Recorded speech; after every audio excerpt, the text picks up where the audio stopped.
Hello दोस्तों, कैसे हो? आपका स्वागत है त्रिपाण स्टडी सेंटर में। आज जो हम करने जा रहे हैं व्यवसाय अध्ययन, हम करेंगे यहाँ बैंकिंग सेवाएं। इसका हमने ए पार्ट किया था। ए पार्ट में हमने बहुत कुछ जाना, बहुत कुछ समझा, कुछ अपनी बातें भी बताई आपको। लेकिन कहते हैं बैंक जो है बहुत महत्वपूर्ण होती है किसी भी देश की अर्थव्यवस्था के लिए। तो ए पार्ट में हमने बहुत किया। अब जो हम करेंगे बी पार्ट में केंद्रीय बैंक के बारे में जानेंगे। लेकिन जो है अध्ययन स्टार्ट करने से पहले, चैप्टर स्टार्ट करने से पहले एक बात जो मैं हमेशा कहता हूँ, जिसको आपको सोचना भी चाहिए, विचार भी करना चाहिए, वो ये है कि जब भी वीडियो देखिए पूरा देखिए, क्योंकि अधूरा जानकारी सदैव खतरनाक होता है। साथ में एक बात इंपॉर्टेंट ये भी रहती है, अगर आप पहली बार मेरे चैनल पे आए हो, पहली बार वीडियो देख रहे हो, तो दोस्तों सब्सक्राइब कर लो। सब्सक्राइब करने से जो होता है बहुत बड़ी बात होती है। कोई भी मैं वीडियो आपके जो है कक्षा के रिगार्डिंग डालूंगा तो वो आपको आवश्यक से समय पर प्राप्त होगी, क्योंकि ये बात रूल रेगुलेशन के हिसाब से चलती है। अगर आप पढ़ना चाहते हो, अच्छे से करना चाहते हो और एग्ज़ाम में अच्छे से नंबर लेना चाहते हो, तो मेरे साथ जुड़े रहने में ही आपका भलाई है। आप एक वीडियो देखोगे, एक वीडियो अच्छा लगेगा, फिर दूसरा देखना चाहोगे, वो नहीं मिलेगा। आपको पता है कि त्रिपाण सेंटर आप 1 महीना का जो ले लो, हर एक बच्चों के लिए जो है इंपॉर्टेंट कार्य करने की कोशिश कर रहा है। ठीक है, तो आप समझ चुके होगा त्रिपाण सेंटर सिर्फ आपके लिए नहीं कर रहा है, सिर्फ 10th वालों के लिए नहीं कर रहा है। ये है 8th, 9th, 10th, 11th, 12th CBSE के सारे चैप्टरों को कवर करता है, प्लस NIC बोर्ड के जो है +10+2 को भी कवर करता है। और साथ में जो है BA फर्स्ट ईयर से लेके जो है 3rd ईयर तक जो है आर्ट्स के सारे सब्जेक्टों को कवर करेगा। तो आप समझ सकते हो कि इतना विस्तृत होने के त्रिपाण के साथ न जुड़ना ये सबसे बड़ा समझदारी बच्चों नहीं हो सकता है। तो आज ही त्रिपाण सेंटर का सब्सक्राइब कीजिए और सोचिए नहीं, सोचिएगा तो मेरे साथ नहीं जुड़ पाइएगा, क्योंकि कहते हैं सच के साथ जुड़ने में कोई हर्ज नहीं होना चाहिए, कोई ऐतराज़ नहीं होना चाहिए। जिससे आपको ज्ञान मिल रहा है, जिससे आपको 90 नंबर की आस जग रही है, तो उससे जुड़ जाने में ही आपको भलाई है। तभी जो है समय समय पर नोटिफिकेशन मिलेगी और इसका जो है आप लाभान्वित हो पाओगे। ठीक है, तो सोचिए नहीं, विचार नहीं कि त्रिपाण सेंटर के साथ अभी जुड़िए। ठीक है, हम जो आप करेंगे केंद्रीय बैंक। देखिए केंद्रीय बैंक जो होती है बहुत इंपॉर्टेंट होती है। ठीक है, आगे का टॉपिक जो हमारा है, आगे का टॉपिक वो है केंद्रीय बैंक की।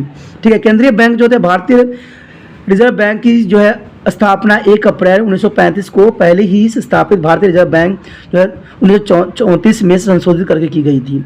यानी कह सकते हो कि भारतीय रिजर्व बैंक की स्थापना जो हुई थी 1 अप्रैल 1935 को हुई थी, लेकिन कहते हैं कि ये पहले ही संशोधित हो गई थी। भारतीय रिजर्व बैंक 1934 में संशोधित करके की गई थी। भारतीय रिजर्व बैंक का जो केंद्रीय कार्यालय आरंभ में कलकत्ता में स्थापित किया गया था, परंतु बाद में जो है 1937 में, ठीक है, इसे जो है मुंबई स्थानांतरित कर दिया गया था। केंद्रीय कार्यालय वह कार्यालय है जहां नीति बनाई जाती है और गवर्नर बैठते हैं। यदि पहले ये प्राइवेट अधिग्रहण में था, परंतु जो है राष्ट्रीयकृत होने पर ये 1949 में भारत सरकार ने इसे अपने अधिकार में ले लिया और इसका मुख्य कार्य बैंक की दिशा निर्देश जारी करना, समय समय पर स्थानीय सहकारी बैंक की सहायता करना और केंद्रीय बोर्ड द्वारा जारी आदेशों का पालन करना रखा गया।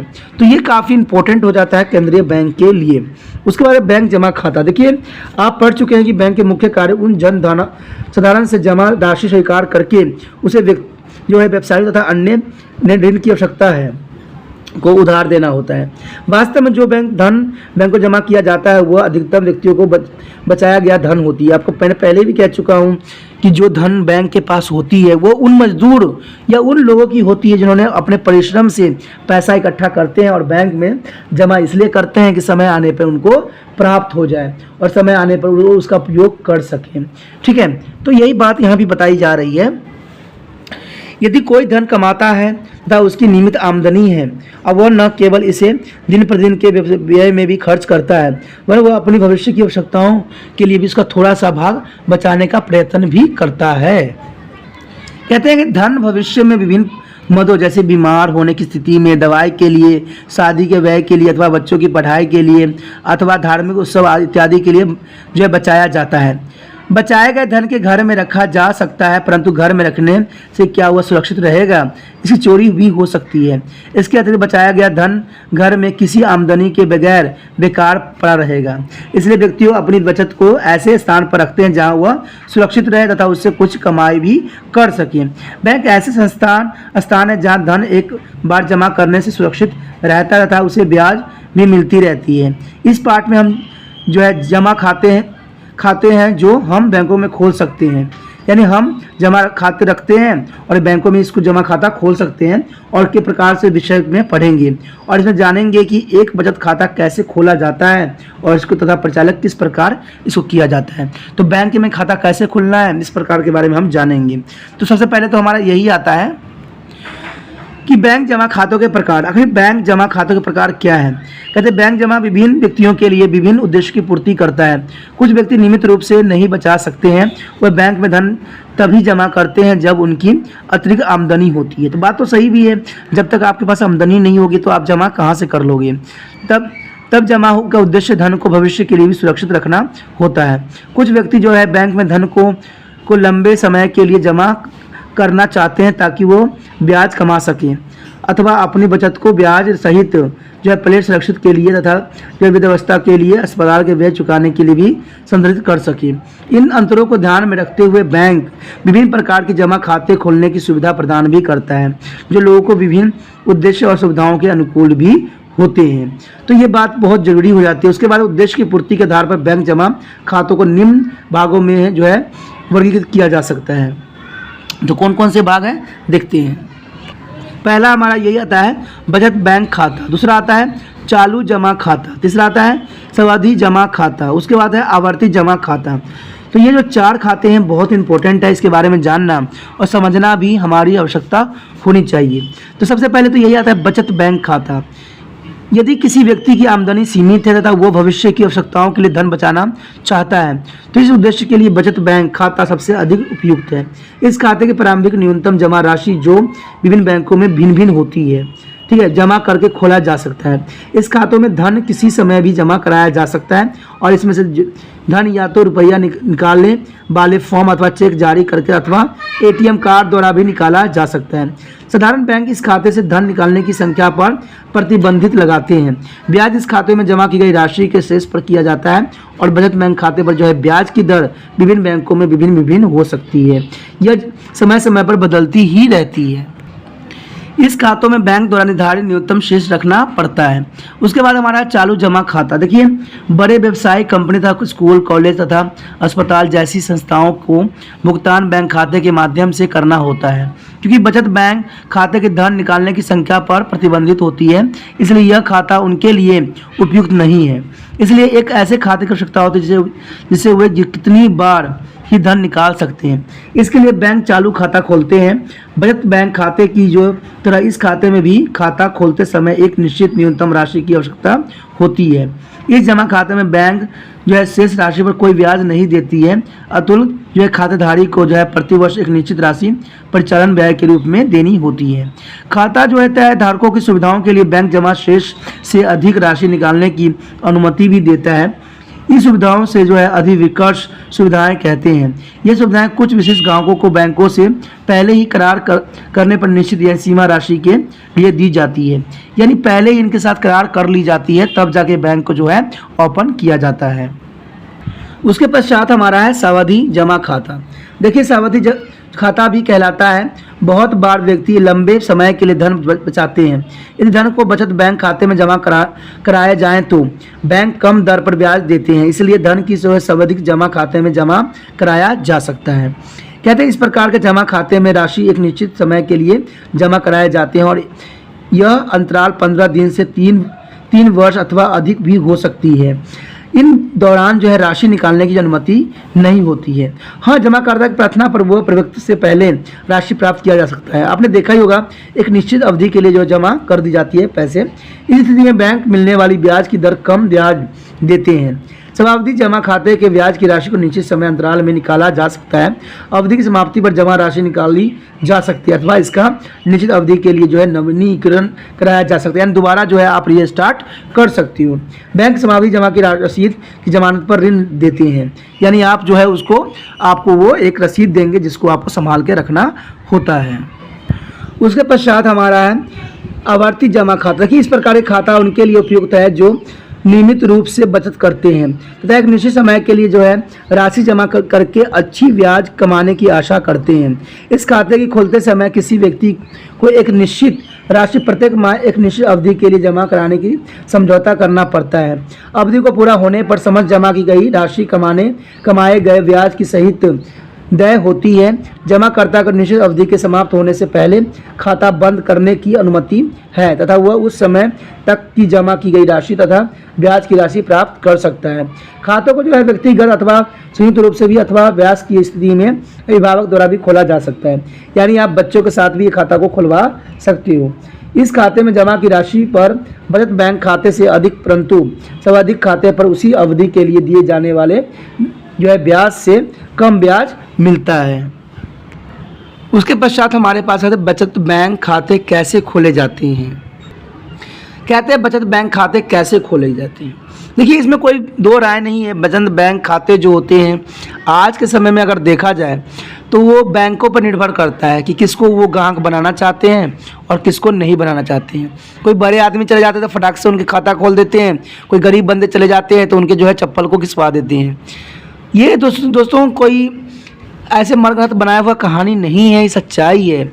ठीक है, बहुत से लोगों ने मुझे ये कंप्लेन भी किया है कि जो बैंक होते हैं वो क्या करते हैं, उनके बच्चे के भी खाते नहीं खोलते हैं, तरह तरह से उनको दौड़ाते हैं, उनको जो है प्रताड़ना देते हैं और हर तरह के जो है बार बार उनको दौड़ाते हैं, आज नहीं अगले हफ्ते आना, अगले हफ्ते नहीं, वो आते हैं। दोस्तों, ये बैंक की नहीं होती है नीति। अगर ऐसा बैंक का नीति रहेगा तो देखिए, सबसे पहले तो बैंक का एक ही रूल होता है कि ग्राहकों को अपने विश्वास दिलाना कि आप जो हो हर समय लोगों की सहायता करने के लिए तैयार हो, आपके पैसा जो है हम सुरक्षित रखेंगे। लेकिन आज ऐसा नहीं होता है, आज बैंक सुरक्षित नहीं कर रही है। तो इस पे सरकार को जो विश्वास उठ रहा है उस पर सरकार को विश्वास दिलाने की आवश्यकता है। लोग पर जब तक विश्वास नहीं आएगी तब तक जो है बैंक में पैसा जमा नहीं होगा और देश की अर्थव्यवस्था सुचारू रूप से चलना संभव नहीं है। तो वही बात यहाँ भी कहा गया कि बचत बैंक खाते कैसे खोले जाते हैं। किसी वर्जनित बैंक में बचत खाता खोलने के लिए आपको सर्वप्रथम यह तय करना होता है कि आप आरंभ में कितनी धनराशि जमा कराना चाहते हो। अपने नज़दीकी बैंक से पूछताछ कर सकते हो तथा मालूम कर सकते हो कि बचत बैंक जमा खाते खोलने की न्यूनतम जो राशि क्या है।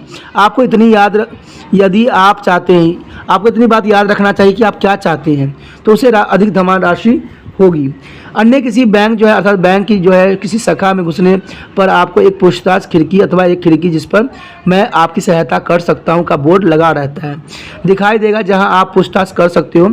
जमा की न्यूनतम राशि जानने के पश्चात आपको बचत बैंक खाते खोलने के लिए आवेदन पत्र मंगाना चाहिए। आपको इसके लिए कोई भुगतान नहीं करना पड़ता है, तब आपके निम्न कदम उठाने चाहिए।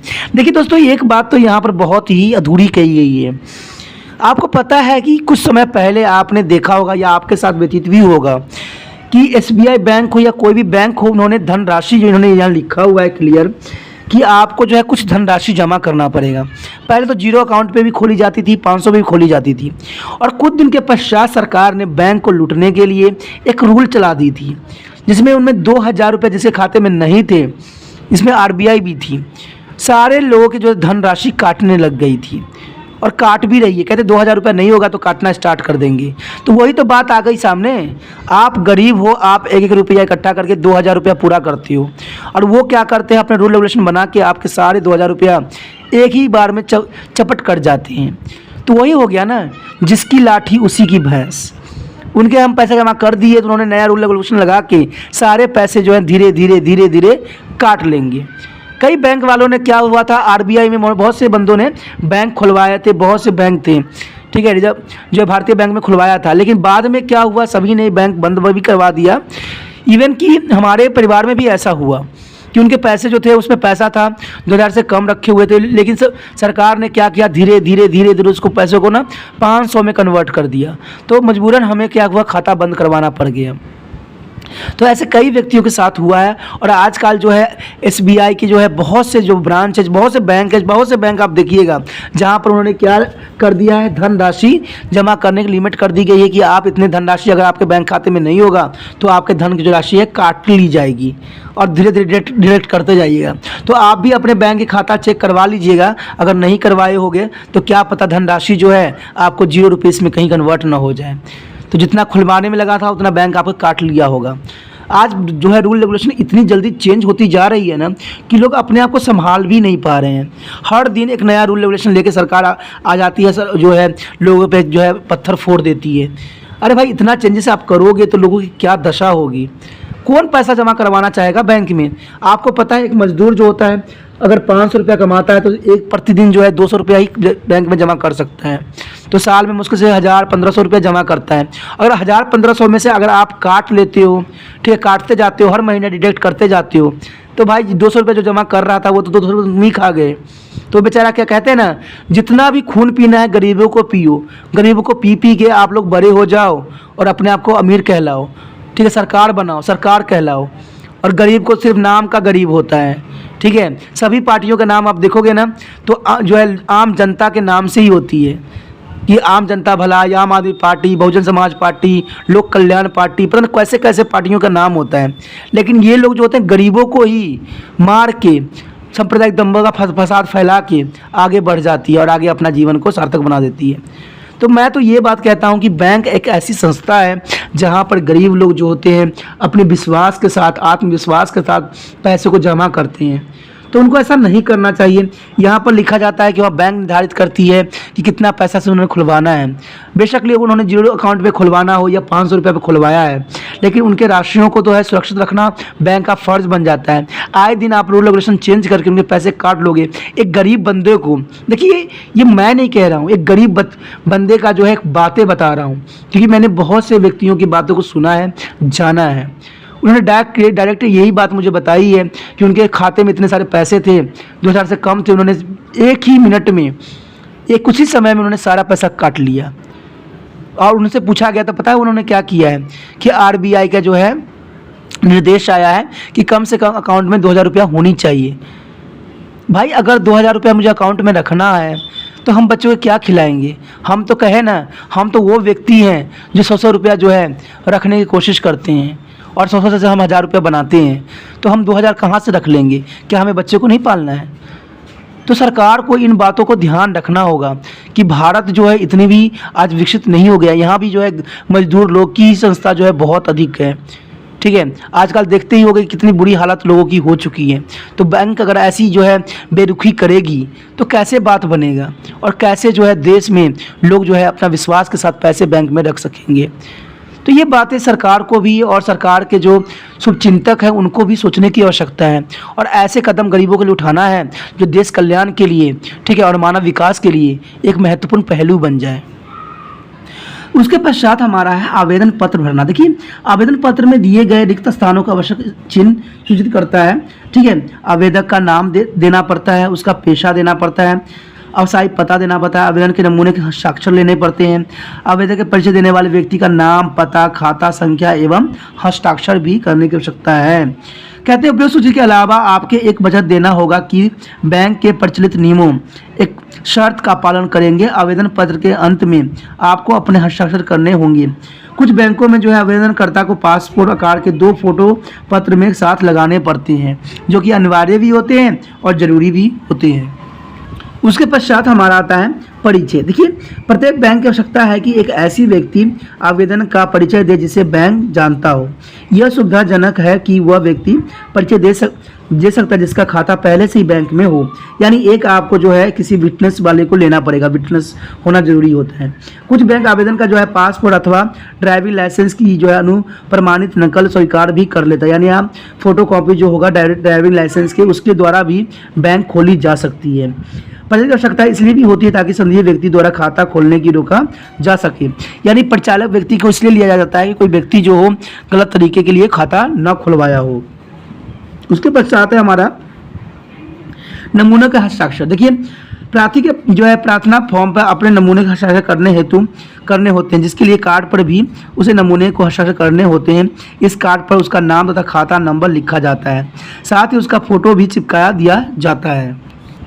अब कह सकते हो उपयुक्त कदमों को लेने के पश्चात तथा आवेदन पत्र में दिए गए सूचना के संबंधी अधिकार का संतुष्टि के बाद नकदी जो है खिड़की पर जमा पर्ची भरकर धनराशि जमा की जाती है। पैसे को जो है खिड़की पे आप जाके जमा कर सकते हो। इसके पश्चात एक खाता संख्या भी दी जाती है जिसको आपका आवेदन पत्र तथा नमूने हस्ताक्षर कार्ड पर लिख दिया जाता है। उसी प्रकार आपको एक पासबुक जिसमें आप द्वारा जमा कराई गई प्रारंभिक जमा राशि दी जाती है। अगले जमा राशि तथा निकाली गई राशि भी इसमें लिखी हो जाती है। यह आपके पास रहती है। यदि आप अपनी जमा राशि में से कुछ राशि निकालना अथवा राशि का भुगतान चेक द्वारा करना चाहते हो तो आपको प्रार्थना पत्र पर एक चेक बुक दे दी जाती है। चेक पत्र पर एक छपा पत्र है जिसमें आप बैंक को एक निश्चित राशि किसी व्यक्ति को भुगतान करने का आदेश कर सकते हो। यानी चेक का तो यही कार्य होता है कि आप चाहो तो किसी भी व्यक्ति को पैसा काट के दे सकते हो जितना पैसा आप देना चाहते हो। यानी बैंक को आपने आदेश दिया है कि आपके खाते से इतना पैसा उस व्यक्ति को दे दिया जाए, इसे चेक का कार्य कहते हैं। उसके पश्चात हमारा है बचत बैंक खाते का परिचालन। देखिए, खाता खोलने के पश्चात आपको इस खाते के परिचालन के विषय में जानना चाहिए। दूसरे शब्दों में आपके खाते में अतिरिक्त राशि जमा करने तथा इस खाते से धन राशि निकालने की अपनाई जाने वाली प्रक्रिया मालूम होनी चाहिए कि भाई कैसे जो है पैसे निकाला जा सकता है। आगे हमारा है खाते में धन राशि जमा करना। देखिए, आप अपने खाते में किस प्रकार धनराशि जमा करेंगे। खाता खोलने के समय आरंभिक धन राशि जमा करने के लिए जमा पर्ची के प्रयोग को आप पहले से ही जानते हैं। ये एक छापा पत्र है जिसके आप बैंक से प्राप्त करते हैं। यानी छापा बैग होते हैं वो हम बैंक से ही प्राप्त करते हैं। प्रत्येक जमा पर्ची के 2 भाग होते हैं जो छेदन द्वारा परिमित में बटी होती है। दाहिनी तथा भाग को जो है फॉल्स तथा बाएं भाग को हम प्रति यानी काउंटर फॉल कहते हैं। इस पर्ची को जो है नकदी तथा चेक जमा कराने पर भरा जाता है। नकदी तथा चेक जमा कराने के लिए अलग अलग जमा पर्ची भरनी होती है।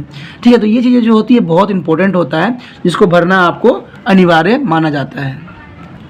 मान लीजिए आपके खाते में नकदी जमा करनी है तो आप जो है जमा पर्ची पर जमा की तिथि, नाम, खाता संख्या तथा जमा राशि शब्दों अंकों दोनों में लिखनी होगी। इसके अलावा जमा पर्ची पर निर्देशित स्थान पर कितने विभिन्न अंकित मूल्य के नोट हैं, वो 5 के हैं, 10 के हैं, 20 के हैं, 50 के हैं, 100 के इत्यादि जमा कराए जा सकते हैं। इन नोटों के जो प्रकार के जमा जो है सामने राशि लिखनी होती है। बैंक में नकदी प्राप्त के लिए अलग खिड़की काउंटर होती है। आपको पर्ची पर हस्ताक्षर करके नकदी के साथ उस खिड़की पर देनी होती है। प्राप्तकर्ता जमा पर्ची को जो वर्णित सीधे हाथ वाली को रख लेते हैं, जबकि बाएं हाथ वाले भाग पर रबड़ की स्टंप लगाकर अपने हस्ताक्षर करके आपको दे दी जाती है। ठीक है, आप देख सकते हो कि इस तरह से जो होता है कुछ पर्ची होती है। आप देख सकते हो ये पर्ची जो होता है आपके लिए होता है और ये जो होता है बैंक के लिए होता है। यहाँ पर आप देख सकते हो खाता नंबर यहाँ लिखी गई है। यहाँ पर आपको पैसे की रकम लिखना है और यहाँ पर जो है नंबर में लिखना है, यहाँ शब्दों में या नंबर में। आपने कितने पैसे जमा किया है वो लिखने होते हैं और सेम प्रोसीजर यहाँ पर भी होता है। यहाँ पर आपको डेट लिखने होते हैं, यहाँ पर आपको जो है खाता नंबर लिखने होते हैं, कितने पैसे आप जमा करा रहे हो वो लिखने होते हैं। यहाँ पर नाम होता है, ठीक है, नाम, और ये नाम जो होता है आपका ही होता है, जैसे यहाँ पर भी नाम दी गई है। ठीक है, उसके बाद जो होता है कितना पैसा जमा करना है टोटल करके आपको यहाँ हस्ताक्षर करना है और यहाँ पर भी हस्ताक्षर करना है। तो ये पर्ची जो होती है बैंक के लिए होती है, ये पर्ची जो होती है आपके अपने लिए होता है संरक्षित के लिए कि आपने जमा किया है राशि, उसका जो है आपके पास कोई सबूत होना चाहिए। मान लीजिए बैंक किसी कारण से उसको एंट्री नहीं कर पाया, कोई गलती हुई है, क्योंकि आजकल कंप्यूटराइज दुनिया है, तो आपके पास अगर ये पर्ची होगा तो उनको सही करना ही पड़ेगा। इसलिए ये पर्ची आप जब तक रखिए संभाल कर, जब तक जो है आपके कागज़ पे उस पैसे का जो है एंट्री ना हो जाए। आगे हमारा नकदी की बजाय मान लीजिए आपके चेक जमा कराना है, जिसे आपने अपने कार्यालय जिसमें कार्यरत हैं वेतन के भुगतान के रूप में प्राप्त किया है, तो आप दूसरे बैंक से रुपया लेने के बजाय आप इसे अपने बैंक खाते में जमा कराना चाहेंगे। आपका बैंक चेक की राशि एकत्र करेगा तथा आपके बचत बैंक खाते में जमा कर भी देगा। चेक को जमा करने के लिए आपके दोबारा जमा पर्ची का प्रयोग करना होगा। यह जमा पर्ची भी साथ में लगेगा जिसमें आपके जमा करने की तिथि, खाता संख्या, खाताधारी का नाम, चेक का क्रम संख्या तथा तिथि, जिस बैंक पर चेक लिखा गया है उसका नाम तथा पता का चेक राशि दोनों अंक पर शब्दों में आदि विवरण भरने होंगे। पर्ची पर हस्ताक्षर करके आपको चेक की प्रमुखता के साथ लगाकर चेक प्राप्ति खिड़की पर प्रस्तुत करना होगा। खिड़की पर बैठा व्यक्ति जो प्रमाणित संलग्न चेक को साथ रख देगा तथा प्रवेश पर रबर स्टंप लगाकर तथा अपने हस्ताक्षर करके आपको वापस कर देता है। कुछ बैंकों में खिड़की समीप एक बॉक्स रखा होता है जहां जमाकर्ता को रबर स्टंप भी खिड़की पर उपलब्ध होती है। जमाकर्ता को रबर स्टंप को जो है वर्णित तथा प्रतिनिका पर लगानी होती है। इसके पश्चात जो है प्रतिपनिका को अलग करके चेक को जो है पनिका सहित बॉक्स में डाल दी जाती है। यानी जितने भी आपके, जैसे आप सिंपल शब्दों में देखो तो आप अगर आपके पास चेक है तो आपने क्या करना है, एक फॉर्म भरने हैं और फॉर्म भरने के साथ बैंक के जो कागज़ उसको अटैच कर देना है जो आपके पास चेक है, और इसको वहाँ पर जो बॉक्स है उसमें स्टैंप लगा कर उसमें डाल सकते हो, ठीक है। और इससे क्या होगा, बाद में वो बैंक के जो है कागज़ उसको निकाली जाएगी और इसके रिगार्डिंग जो राशि होगा जिसके खाते में जाना होगा वो उसके खाते में भेज दिया जाता है, यानी जो नंबर उसमें डाला होता है उस पर भेजा जाता है। तो ये चीज़ें जो होती है बहुत आसान तरीका बनाया गया है। आजकल चोरी डकैती ऐसी चीज़ों उसमें नहीं होती है, ठीक है, क्योंकि बैंक जो होता है कागजी रूप हो जाती है पैसे का। उसके बाद खाते राशा, जो खाते से राशि निकालना। देखिए खाते से राशि कैसे निकाली जा सकती है, यानी जो खाते होते हैं उसमें से जो है डिपॉजिट कैसे जो है विड्रॉ किया जा सकता है। आप अपनी बचत को भविष्य के प्रयोग के लिए जमा करते हैं। धन की आवश्यकता किसी भी समय हो सकती है क्योंकि हर इंसान की आवश्यकता रहती है, इसलिए आपको यह जानना चाहिए कि खाते में आप अपना रुपया कैसे वापस ले सकते हैं। उपयोग अनुभाग में आप बचत बैंक खाते में धन राशि जमा करने की प्रक्रिया के विषय में पढ़ चुके हैं। आइए आपको खाते से धन राशि निकालने की प्रक्रिया के विषय में जानें। इसका प्रयोग कर रुपया निकाला जा सकता है। रुपया निकालने वाले फॉर्म होना चाहिए, चेक, एटीएम कार्ड, ये सारे चीज़ें जो है पैसे निकालने की सुविधा है। रुपया निकालने के लिए आप फॉर्म का भी इस्तेमाल कर सकते हैं, चेक का भी इस्तेमाल कर सकते हैं और एटीएम कार्ड का भी इस्तेमाल साधारण रूपों में किया जा सकता है। रुपया निकालने वाले फॉर्म यानी हरण पत्र, ये भी बहुत इंपॉर्टेंट रहती है। कहते हैं रुपया निकालने वाले फॉर्म, देखिए प्रत्येक बैंक में रुपया निकालने के लिए छपा फॉर्म होता है जिसे अपहरण पत्र भी कहते हैं। जैसे आप चित्र में भी देख सकते हो अपहरण, ये पैसा निकालने का होता है, इसमें कोई खास नहीं होती है।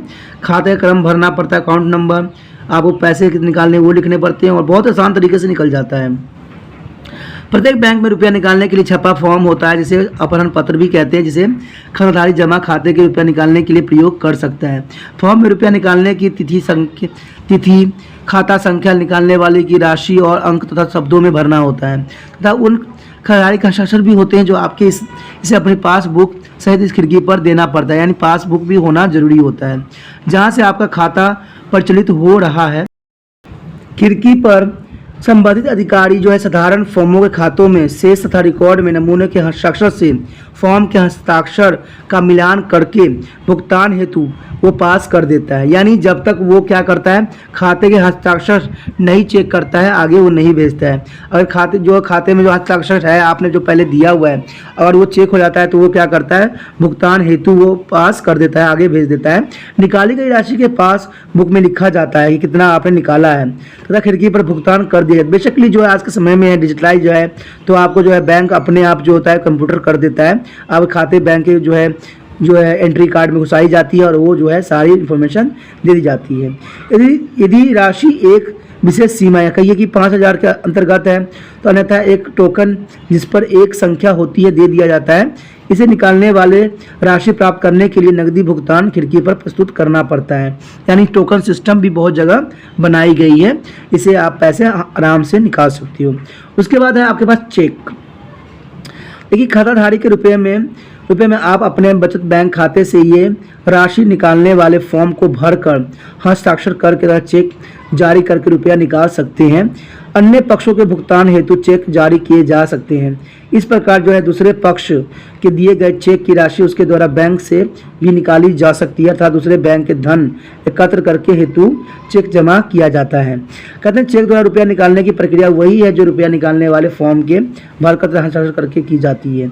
इसे ऊपर समझा गया है दोनों स्थितियों में निकाली गई राशि बैंक की पुस्तकों में अपेक्षित बचत खाते में लिखा जाता है। कहते हैं कि शेष जमा पर ब्याज की राशि भी बैंक द्वारा खोले गए अलग अलग खातों में दर्शाई जाती है। इन्हें जब कभी भी खाताधारी बैंक में पासबुक प्रस्तुत करता है तो उसे पासबुक में लिख दी जाती है। आप देख सकते हो कि यहाँ पर एक नमूना दिया गया है। इस नमूने में देख सकते हो कि यहाँ पे है, आपने किसके नाम से इसको पैसा को ड्रॉ करवाना है। अगर आपने स्वयं पैसा निकालना है तो आप यहाँ पर लिखोगे सेल्फ, ठीक है, क्या लिखोगे, सेल्फ, यानी मैं स्वयं निकालना चाहता हूँ। अगर किसी व्यक्ति को देना चाहता हूँ तो उसमें उसका नाम होना जरूरी होता है, नाम रहेगा तभी जो है ये चेक आगे चलेगा। अगर आप स्वयं निकालना चाहते हो तो यहाँ पर लिखोगे सेल्फ, ठीक है। यहाँ पर जो डेट आपने भरना होता है, जिस दिन आपने निकाला उस डेट को भरना होता है और यहाँ रुपये जो है आपको लिखना पड़ेगा कि आप कितने पैसे निकालना चाहते हो वो शब्दों में लिखना पड़ेगा, ठीक है। उसके बाद आप कितने पैसे निकालना चाहते हो उसको आपने जो है यहाँ पर अकाउंट में ऐसे लिखना पड़ेगा। एक बात आपको ध्यान देना होता है कि यहाँ से जो गैप होनी चाहिए अधिक नहीं होना चाहिए, ठीक है, क्योंकि कभी कभी जो होते हैं बंदे यहाँ पर 5 3 2 कुछ भी बना सकते हैं। और कभी भी आप करो तो लास्ट में जो है इसके पास से ही यहाँ पर एरो लगा दो। इससे ये होता है कि कोई व्यक्ति जो है आगे जीरो की संख्या न बढ़ा दे। तो जब भी आप बैंक में खाता भरते हो तो याद रखना जहाँ रुपीस लिखा होता है उसको जस्ट सामने से ही आप अपना पैसे लिखने स्टार्ट कर दो। दोस्तों ये बताना मेरे लिए ज़रूरी है क्योंकि आजकल बहुत ही फ्रॉड हो रहे हैं हर जगह, ठीक है। तो अगर आप समझदार नहीं रहोगे तो आपके पैसे जो आपने मेहनत से कमाया है वो भी जो होगा आपके जो ऐसे व्यक्ति उठा के लेके चले जाएंगे जो इसके लायक भी नहीं थे। तो ध्यान से देखना कि ऐसे करना होता है। फिर जाके जो है यहाँ पर आपको हस्ताक्षर करने पड़ेंगे। बेसिकली ये नमूना है, लेकिन आजकल जो होता है यहाँ पर नाम लिखा हुआ होता है तो इसके ऊपर आपको क्या होता है, साइन करना पड़ता है। जो भी आपने बैंक में साइन किया है वो साइन करना पड़ेगा। अगर आपने स्वयं निकालना है तो सेल्फ, तो वो उसी समय पैसा जो है आपको ड्रॉ करके दे दिया जाएगा। तो ये जो होता है बहुत इंपॉर्टेंट होती है, क्योंकि इसमें चेक निकालने की सुविधा जो है आजकल हर जगह उपलब्ध होता है। लेकिन छोटी छोटी बातें जो होती है लोग इग्नोर करते हैं, तो वही छोटी छोटी बातें जो होती है उनके लिए सरदर्द बन जाता है। और एक समय ऐसा आता है जहाँ पर उनके पैसे उनको ही प्राप्त नहीं होती और वो क्या करते हैं, किसी धोखे का शिकार हो जाते हैं। तो इन चीज़ों को जो है आपने बहुत ध्यानपूर्वक इस्तेमाल करना है और समझदारी से आगे बढ़ना है। क्योंकि एक बात याद रखना कि पढ़ाई लिखाई का अर्थ होता है एक समझदार व्यक्ति बनना, एक अच्छा नागरिक बनना, ना कि एक बेकार इंसान बनना, ठीक है। तो इसलिए आपको हर एक बात का आपको नॉलेज होना चाहिए। अब बेशक नहीं 10वीं क्लास में हो, कभी आपके पापा कहें कि बैंक के खाता भर दो, ठीक है, चेक भर दो, तो आपको इसमें हिचकिचाहट नहीं होनी चाहिए। अगर आपको लिखने आता है, चाहे आपको हिंदी में लिखने आता है, चाहे इंग्लिश में लिखने आता है, चाहे जिसमें मर्जी लैंग्वेज में लिखने आता है, आप इसी तरीक़ा से आप जो है फॉर्म भर सकते हो।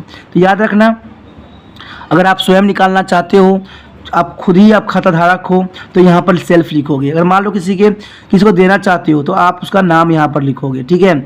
आपने कितने रुपए निकल देना है तो यहाँ पर उसको जो है शब्दों में या तो हिंदी में लिख दो चाहे इंग्लिश में, उसको कोई मान्य नहीं होता, जो मैं लैंग्वेज में लिखना है लिख दो। यहाँ पर दिनांक लिख देना है और यहाँ पर जितना पैसे आपने देना है उसका, और यहाँ पर उस व्यक्ति जिसका खाता है उसका सिग्नेचर चाहिए होता है, ठीक है। पीछे साइड भी आप क्या करोगे, उस व्यक्ति के नाम लिख दोगे, ठीक है, जिसको चाहिए पैसा, उसका मोबाइल नंबर और उसका अकाउंट नंबर। अगर आप स्वयं हो तो आपको सिर्फ अपना हस्ताक्षर करने की आवश्यकता है और आपका मोबाइल नंबर डालना है। तो ये सारी चीज़ें जो होती है बैंक के चेक में उपस्थित होती है, जो करके आप पैसे जो है आसान तरीके से बैंक से निकाल सकते हो। उसके पश्चात हमारा है एटीएम कार्ड। देखिए एटीएम चलाना तो आज के सिस्टम में जो है आम सी बात हो गई है। आज जब भी बैंक खुलवाने जाओ तो एटीएम कार्ड की सुविधा जो है हर बैंक दे रही है, क्योंकि बैंक आपको पता है कि हर जगह नहीं रह सकती है, इसलिए वो ग्राहकों को क्या करती है, आज एटीएम की सुविधाएं प्रदान कर रखी है। कहते हैं बैंक अपनी जमाकर्ताओं को एटीएम कार्ड जारी करती है जिससे कि वह अपने खातों में राशि सरलता से निकाल सके। इस कार्ड का जो है प्रयोग स्वचालित जो है टेलर मशीन यानी एटीएम को हम टेलर मशीन भी कहते हैं, स्वचालित टेलर मशीन के माध्यम से बचत बैंक खाते व चालू खाते दोनों से रुपया निकालने के लिए किया जा सकता है। यह एक चुंबकीय कार्ड होता है जिसके प्रचालन के लिए एक गुप्त नंबर का प्रयोग करना होता है। रुपया निकालने की यह सर्वाधिक सुविधाजनक पद्धति होती है। तो उसका टेलर अकाउंट शीघ्र लेने देने के लिए जो है बैंकों में टेलर पद्धति है। 2 प्रकार के टेलर खिड़कियाँ होती है, मानव संचालित एवं स्वयं संचालित टेलर अकाउंट। अधिकतम बैंक साधारण एक सीमा तक जो है 5,000 से लेकर 10,000 तक है, लेकिन अभी समय बदल चुका है। अभी के समय जो है आप 25,000 तक भी निकाल सकते हो, ठीक है। 25,000 तक निकालने की सुविधा जो है अभी एटीएम से दे दी गई है। व्यक्ति द्वारा जो है प्रचालित टेलर काउंटर से बचत बैंक खाते से पैसे निकालने की जो छूट देते हैं। खिड़की पर प्रस्तुत चेक अथवा रुपया निकालने वाले फॉर्म को खाते के शेष जो है खाताधारी के हस्ताक्षर तथा अन्य विवरण की खिड़की पर बैठा व्यक्ति जाँच करता है तथा वही व्यक्ति जो है भुगतान भी कराता है। स्वचालित टेलर्स काउंटर यानी एटीएम स्थापित कर दी जाती है जिसके माध्यम से 24 घंटे नगद लेन देन हो सकती है। आपके खाते के शेष जमा जो है जांच करता है और नमूने के हस्ताक्षर से मिलान करने पर नगद भुगतान के लिए किसी भी व्यक्ति की नियुक्ति की आवश्यकता नहीं होती है। ठीक है, आइए एटीएम के मशीन किस प्रकार कार्य करते हैं उसके बारे में हम जानते हैं। जब बैंक एक एटीएम लगाता है तो वो प्रत्येक खाताधारक को एक चुंबकीय कार्ड और गुप्त कोड नंबर देता है। इस कोड नंबर को व्यक्ति पहचान यानी पिन कहते हैं। जब भी किसी कार्ड धारक को रुपया निकालना होता है तथा जमा कराना होता है तो वह सबसे पहले अपनी पहचान कराता है। इसके लिए वह अपने पिन को बताता है। एटीएम के प्रचालन के लिए वो आवश्यक भी होता है। कार्ड जैसे ही मशीन में डालेंगे तो आपका पिन पूछा जाएगा। पिन की प्रविष्टि के लिए आप तो कार्ड का जो है प्रयोग फीड मशीन पर पर्दे को छुपाएंगे। यानी आपको जो होता है, जब भी आप पिन नंबर डालो तो उसको किसी को न दिखाओ या किसी को न दो तो ही बेटर होता है। एक बार आपकी पहचान हो गया है तो मशीन आपके पैसा निकालने अथवा जमा कराने के संबंध में जो दिशा निर्देश देगा। जमा कराने के लिए जो है एटीएम केंद्र से एक विशेष जो लिफाफा मिलेगा जिसमें आप राशि रख देंगे। जमा का बटन दबाने पर यह लिफाफा स्वयं मशीन में चला जाएगा और बैंक अधिकारी ऐसे लिफाफों को नियमित अंतराल पर निकाल लेते हैं तथा संबंधित खातों को जमा में प्रविष्ट कर देते हैं। इस प्रकार के रुपया निकालने के लिए इसके बटन को दबाएं अथवा पर्दे के जो छुपाएंगे, तब पश्चात जो है जितनी राशि निकालना है वो बताएगा, फिर राशि जिसके लिए तुरंत मशीन में बाहर आ जाएगी। तो इस तरह से जो है एटीएम अपना कार्य करता है। आजकल जो है एटीएम कार्ड की जो ज़माना है और आज जो है एटीएम कार्ड हर जगह जो है विस्तृत अपना जो विशेषता रखता है। तो कह सकते हो कि आधुनिक युग में एटीएम ने अपना जो है क्रांतिकारी जो है प्रयोग लेके सामने आ गया है। लेकिन कहते हैं ना, क्रांतिकारी प्रयोग तो होती है लेकिन कुछ जो है तो इसके नेगेटिव इफेक्ट भी होते हैं जिस पे लोगों को बचना होता है। आजकल कई जगह जो ये भी होता है, आपने सुना भी होगा, जाना भी होगा कि आजकल पैसे लूटने के लिए लोग क्या करते हैं, आपके नाम के ड्रॉ करवाते हैं। ठीक है, उनके में जो होता है OTP आता है, वन टाइम पासवर्ड। तो वो क्या करते हैं, व्यक्ति से मांगते हैं फ़ोन करके और ये बोलते हैं कि मैं बैंकर बोल रहा हूँ, अगर आपने पैसा बैंक के जो OTP नहीं बताया तो आपका खाता जो होगा बंद हो जाएगा। ठीक है, ये सारे फ्रॉड होते हैं।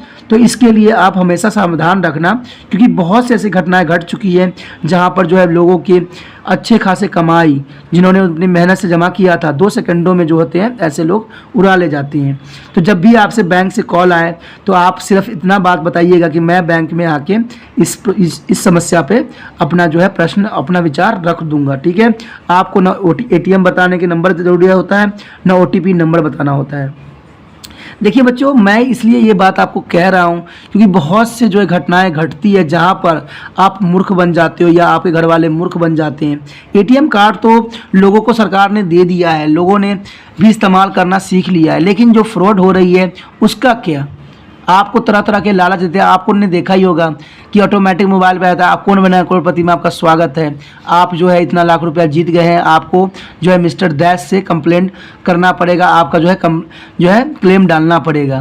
तो ये सब दोस्तों आजकल फ्रॉड होती है, बैंक की तरफ से नहीं की जाती है, ये उन लालची लोगों की तरफ से की जाती है जो देश को खोखला कर रहे हैं। कई बार ऐसी घटना घटी है कि किसी औरत के पास एक कॉल आया हो और उससे ये मांगा गया हो कि आपके पास जो है आपके पास ATM कार्ड होगा, उसका पिन कोड बता दीजिए। या कभी ये होता है कि आपके मोबाइल में OTP गया है, आप OTP अपना नंबर बता दीजिए, और जैसे आपने OTP नंबर या पिन कोड बताया, आपके जो है आप बिल्कुल ही आप कंगाल बन के रह गए। तो ऐसा कंगाल नहीं बनना है दोस्तों। ये आपने पढ़ रहे हो, समझ रहे हो, तो ये अपने माता पिता को भी बताना है और समझाना है कि बैंक में जाओ। ठीक है, कोई भी समस्या आती है, बैंक की तरफ से कॉल आती है, तो एक ही बात कहना आप कि मुझे नहीं पता है, ठीक है, मैं बैंक में आके इसकी बात की सलूशन कर लूँगा। और सबसे पहली बात तो ये भी होता है कि बैंकर आपको कभी भी कॉल नहीं करते हैं इस विषय में। ठीक है, बेशक वो लोन लेने के लिए करते हैं, उनकी बात जरूरी भी होता है, क्योंकि उनका लोन नहीं, अगर आप लोगे, चाहे लोन उनको नहीं करेगा तब तक उसका जो है जीवन नहीं चल सकता है। तो बैंकर भी हम पे ही आश्रित होते हैं। तो इस बात को आप ध्यान रखना कि कभी भी ऐसा कॉल आ जाता है, फ्रॉड कॉल आता है, तो आप इससे बचने की कोशिश कीजिए। ठीक है, वो कहेंगे, जितना मर्जी कह ले कि वो बैंकर है, आपकी खाता बंद कर दिया जाएगा, आपका ये कर दिया जाएगा, आप कहना कि भाई मेरा खाता है जो बंद कर दीजिए, मुझे कोई प्रॉब्लम नहीं होता। क्यों? क्योंकि बैंकर कभी भी खाता आपके बोलने से बंद नहीं करता है। जब तक वहाँ पर आपने फॉर्म नहीं भरोगे, जब तक हस्ताक्षर नहीं होगा, जब तक आपसे स्वीकृति नहीं ली जाएगी, तब तक कोई भी बैंक खाता आप उसका बंद नहीं कर सकता है। ये RBI का प्रावधान है। कोई मोबाइल पे ही आपका खाता आपके गुस्सा करने से या आपके बोलने से वो बंद नहीं कर देगा जब तक आप साइन सिग्नेचर नहीं करोगे। यानी जब तक आपकी स्वीकृति नहीं मिलेगी, कोई भी व्यक्ति आपका बैंक खाता बंद नहीं कर सकता है। ये प्रावधान भी है और रूल भी है।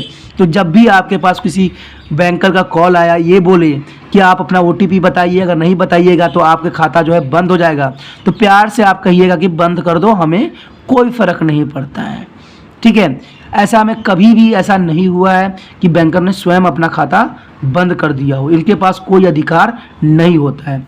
तो ये बातें जो थी ATM के रिगार्डिंग थी, जिसको जानना और समझना आपके लिए बहुत ज़रूरी था। क्यों? क्योंकि आप 10वीं क्लास में हो, तो आप अपने माता पिता को भी इस बात से अवगत करा सकते हो।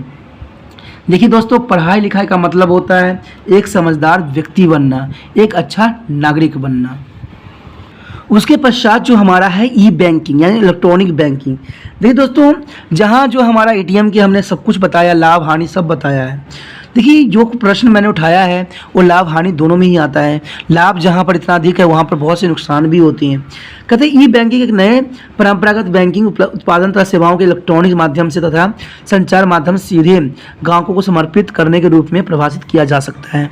ई-बैंकिंग में ऐसे तंत्र सम्मिलित है जो वित्तीय संस्थाएं ग्राहकों और व्यक्तियों तथा व्यवसायों को सार्वजनिक तथा निजी जो है नेटवर्क इंटरनेट के माध्यम से उसके खातों में संबंधित लेन देन करने अथवा वित्तीय उत्पाद तथा सेवाओं की जानकारी कराता है। सूचनाएं तकनीक तथा संचार की आधुनिक विविधता का विकास होने से बैंकिंग सेवाओं को भी अब कंप्यूटरीकृत कर दिया गया है। अब बहुत से जो है बैंक शाखाओं में आप देखेंगे कि बैंकिंग व्यवहारिक का रिकॉर्ड कंप्यूटर के द्वारा रखा जाता है। आपके खाते में जमा राशि की सूचना अब कंप्यूटर से प्राप्त हो सकेगा। बहुत से बैंक में आजकल जो है कैशियर टेलर के साथ स्वचालित टेलर मशीन यानी ATM जो है लगा दी गई है, ठीक है। कंप्यूटर तथा संचार का अन्य इलेक्ट्रॉनिक मशीनों द्वारा बैंकिंग कार्य का करना इलेक्ट्रॉनिक बैंकिंग अर्थात ई-बैंकिंग कहलाती है।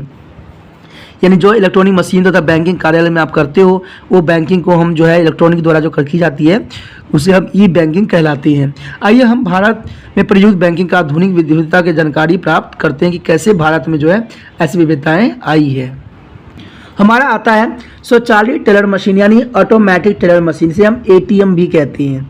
ये फुल फॉर्म भी हो सकता है जिसको आपको याद भी रखना है। ATM का फुल फॉर्म स्वचालित टेलर मशीन। कहते किसी जो है बैंक शाखा अथवा अन्य स्थान पर लगाई मशीन जिसे ग्राहक मूल्य बैंकिंग क्रियाकलाप खाते का शेष जानना रुपया निकालना अथवा आंतरिक करना कर सकते चाहे बैंक बंद ही क्यों न हो जाए। इसे स्वचालित टेलर मशीन कहते हैं। बैंक में संपूर्ण भारत में सुविधाजनक स्थानों पर अपनी स्वचालित टेलर मशीन लगा दी गई है और इसके उपयोग से ग्राहक किसी भी समय अपने खातों में राशि जमा करा सकते हैं अथवा उससे जो है खाते से पैसा निकाल सकते हैं। तो ये सुविधाएं तो बहुत अच्छी है, जिसमें ना टो न मुँह होती है, डायरेक्ट अपनी राशि को आप बिना किसी प्रॉब्लम से निकाल भी सकते हो। उसके बाद हमारा पास आता है डेबिट कार्ड। देखिए, एक कार्ड जो बैंक ग्राहकों को इलेक्ट्रॉनिक माध्यम से तुरंत उन्हें खाते तक पहुंच उपलब्ध कराता है। बैंक अपने ग्राहकों के जिनके बचत खाते अथवा चालू खाते उनके यहाँ होते हैं डेबिट कार्ड देने लगते हैं। डेबिट कार्ड जो है ग्राहक इन कार्डों के द्वारा नकदी के स्थान पर विद्युत वस्तुएं और सेवाएं खरीद सकते हैं। डेबिट कार्ड द्वारा चुकाई गई रकम ग्राहकों के खाते में स्वतः ही डेबिट यानी घटा दी कर दी जाती है, यानी पैसा काट ली जाती है, तो ये डायरेक्ट होती है। उसके बाद है क्रेडिट कार्ड। देखिए, एक वित्तीय कंपनी द्वारा जारी किए गए कार्ड जो धारक की सामान्य विक्रय स्थान पर ही उधार की सुविधाएं प्रदान करता है। क्रेडिट कार्ड का ब्याज लगता है तथा ये सामान्यतः अल्प अवधि वित्तीय हेतु उपयोग किए जाते हैं। साधारण क्रम के 1 माह बाद से ब्याज आरंभ होता है तथा व्यक्तियों के ऋण धारण क्षमता के आधार पर उधार की सीमा पहले ही तय कर दी जाती है। बैंक क्रेडिट कार्ड तथा उन ग्राहकों को देता है जिनके खाते बैंक में होते हैं अथवा नहीं भी होते हैं। ठीक डेबिट कार्ड की भांति क्रेडिट कार्ड सामान्य खरीदने के लिए प्रयोग किया जाता है। सामान खरीदने के लिए जो है इसका उपयोग आप कर सकते हो। व्यक्तियों को अपने साथ तब नकदी ले जाने की आवश्यकता नहीं रह जाती है। क्रेडिट कार्ड धारक को बैंक एक निश्चित सीमा के भीतर क्रेडिट की गई रकम बैंक में जमा कराने की अनुमति देता है और निर्धारित समय के भीतर कार्ड धारक द्वारा क्रेडिट की गई रकम जमा न कराने पर बैंक ब्याज लगा देता है और ब्याज की दर प्राय बहुत ऊंची होती है। उसके पश्चात हमारे पास है नेट बैंकिंग। देखिए, इंटरनेट इलेक्ट्रॉनिक्स माध्यम से विभिन्न बैंक खातों के मध्य वित्त के हस्ताक्षर तथा सुरक्षित माध्यम उपलब्ध कराता है तथा साथ ही इंटरनेट पर बैंकिंग लेन देन की करने की सुविधा भी प्रदान करती है। सभी बैंकिंग क्रियाओं जो परंपरागत रूप से बैंक में जमा जाकर संपन्न की जाती है आज इंटरनेट की पहुंच के कारण कंप्यूटर के माध्यम से ही कर ली जाती है।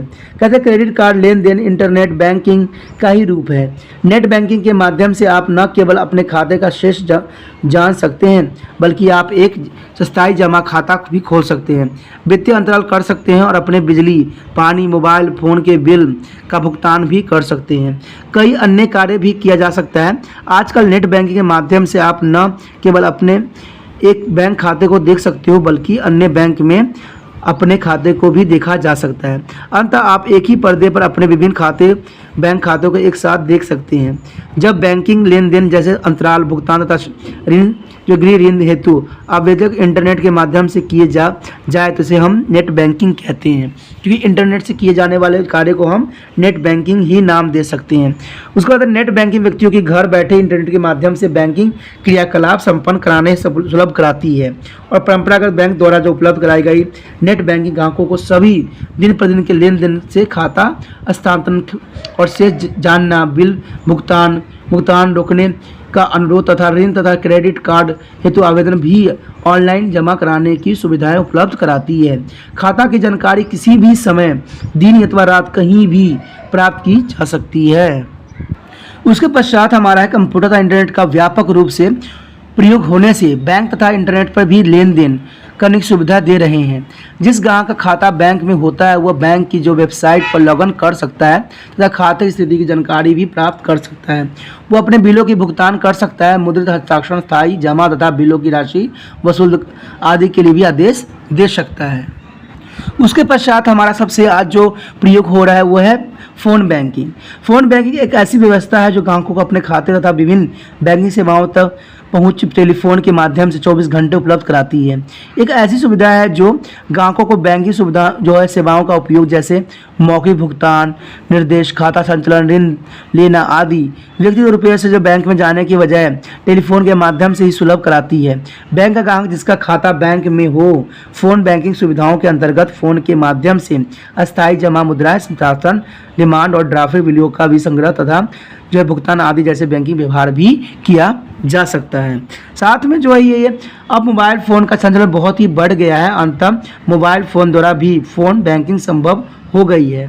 फ़ोन बैंकिंग द्वारा संभव सभी कार्यों को अलावा जो है मोबाइल फ़ोन द्वारा ग्राहक बैंक के संदेश भी दे सकता है और बैंक से संदेश भी प्राप्त कर सकता है। तो कह सकते हो कि आज फ़ोन बैंकिंग ने लोगों को ज़िंदगी जो है इतना आसान बना दिया है, सुलभ बना दिया है कि आज जो है कहीं भी जाने की आवश्यकता नहीं है। आपके कुछ बटनों यानी कुछ हाथ के जो है इशारों पे बैंक सारी जो है फैसिलिटी उपलब्ध हो जाती है।